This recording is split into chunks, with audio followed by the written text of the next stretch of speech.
In this lesson, we'll be talking about TCP. TCP is the Transmission Control Protocol.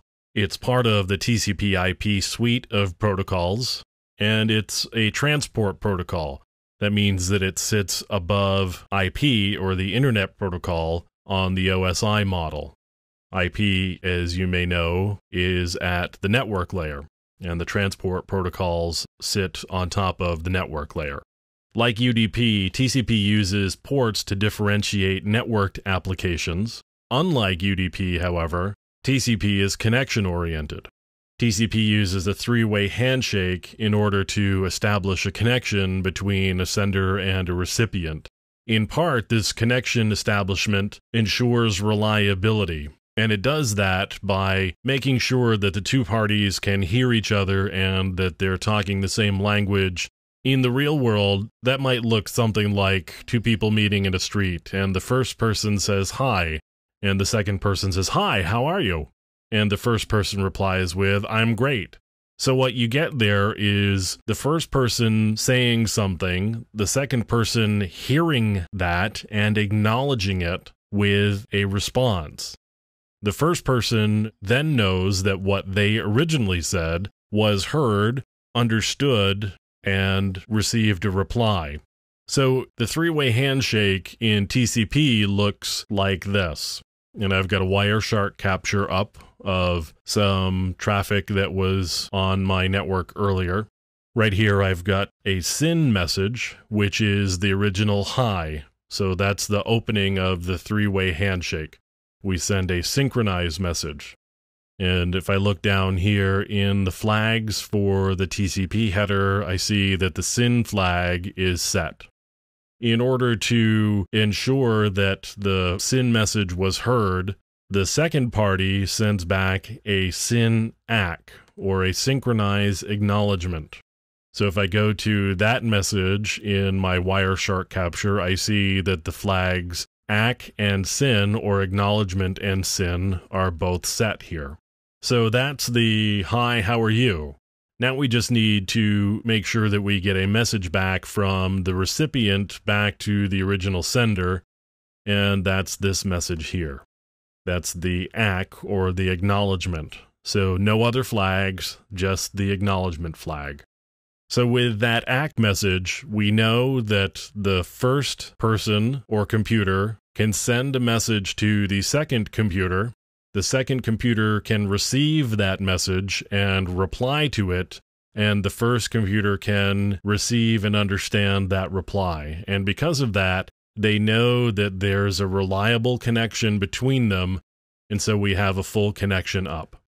So from a reliability standpoint, we ensure that the recipient is there and responding, and for the recipient, it ensures that the sender is still there after the original message was sent. Without that acknowledgement back from the sender, what you can end up with is half-open connections.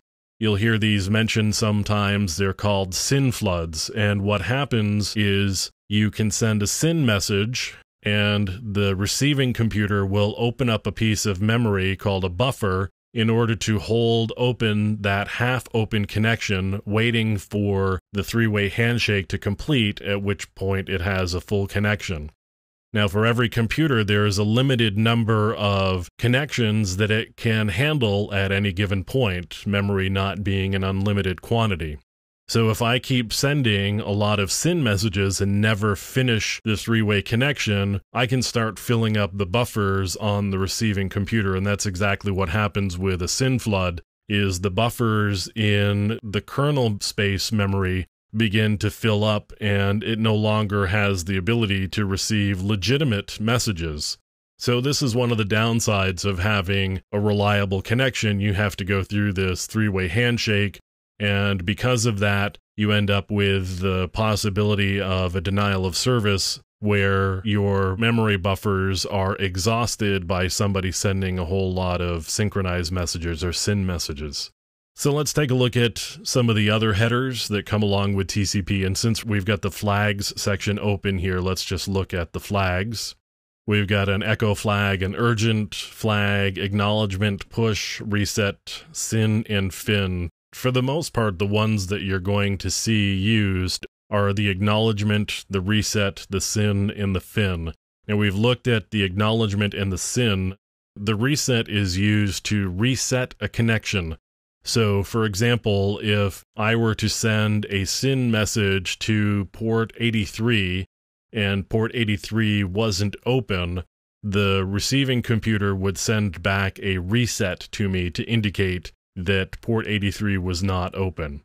The other flag that you'll see pretty regularly is the FIN flag. And the FIN flag is used to tear down connections, so it's kind of the opposite of the SYN flag.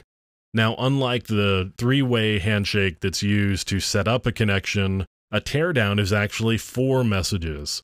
So what happens is both sides originate a teardown, so both sides will send out a FIN when they're tearing a connection down. And then the other side, or opposite side, will acknowledge that FIN. So you'll send a FIN to tear down the connection, you'll get an acknowledgement back. The other side will send a FIN and you'll send an acknowledgement back. So there's 4 messages to tear a connection down, unlike the 3 that are used to set it up.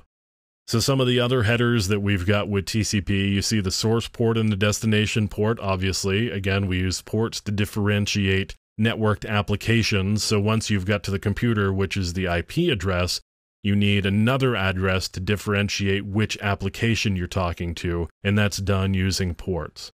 So in this case, we've got the destination port of 80, which means I'm talking to probably a web server. I've got a sequence number, which makes sure that the messages are put back together in the correct order. I've got an acknowledgement number, which has to do with while the communication stream is going on, the receiving computer continues to send back acknowledgements to let the sender know that it has received the messages that have been sending.